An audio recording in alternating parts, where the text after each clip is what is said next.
பாஜக கூட்டணியில் அதிமுக தொடர்ந்தால் பெரும் பின்னடைவை சந்திக்கும் என விடுதலை சிறுத்தைகள் கட்சியின் தலைவர் திருமாவளவன் தெரிவித்துள்ளார். புதிய தலைமுறைக்கு அவர் அளித்த பிரத்யேக பேட்டியை பேட்டி கருத்து பகுதியில் பார்க்கலாம்.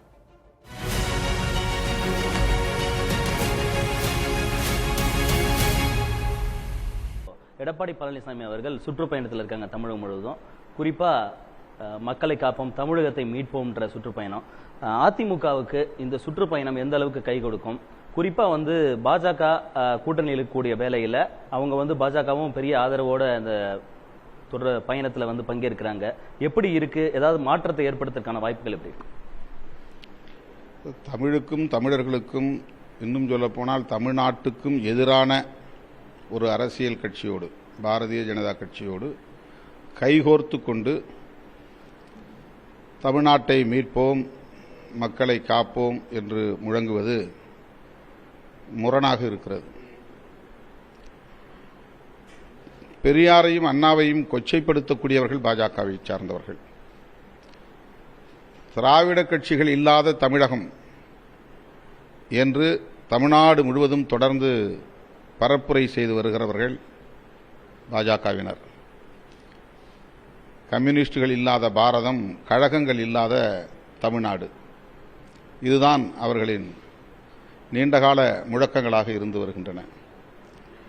அப்படி நேர் எதிராக, திராவிட அரசியலுக்கு நேர் எதிராக உள்ள, தந்தை பெரியாருக்கும் பேரறிஞர் அண்ணாவுக்கும் நேர் எதிராக உள்ள, தமிழ்நாட்டு மக்களின் உணர்வுகளை அவமதிக்கக்கூடிய பாஜகவினரை எப்படி தோழமை கட்சியாக அவர்கள் கருதுகிறார்கள்?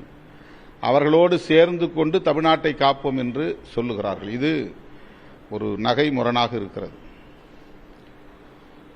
அதிமுகவை விமர்சிக்க வேண்டும் என்பதல்ல என்னுடைய நோக்கம். அதில் எனக்கு எந்த ஆதாயமும் இல்லை. நான் ஆதாயம் கருதினால் பாஜகவும் அதிமுகவும் இணைந்தே இருக்கட்டும் என்று நான் வாழ்த்துவேன். ஏனென்றால் அது எங்களுக்கு நல்லது. பாஜகவோடு அதிமுக கூட்டணியில் தொடர்ந்தால் திமுக கூட்டணிக்கு மிகப்பெரிய சாதகமான சூழல். அப்படி நான் நினைக்கவில்லை. தேர்தல் முடிவில் திமுக கூட்டணி வெற்றி பெற்றுவிட்டது என்று மகிழ்ச்சி அடையலாம். ஆனால் அதிமுக பெரும் பின்னடைவை சந்தித்து விட்டதே என்கிற ஒரு நிலை இங்கே ஏற்படும்.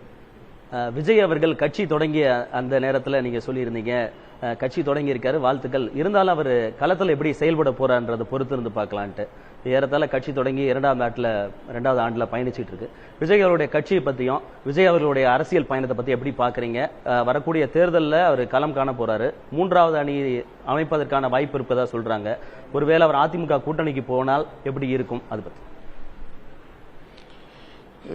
அதிமுக கூட்டணிக்கு போனால் என்ற கேள்வி ரொம்ப யூகமான கேள்வி.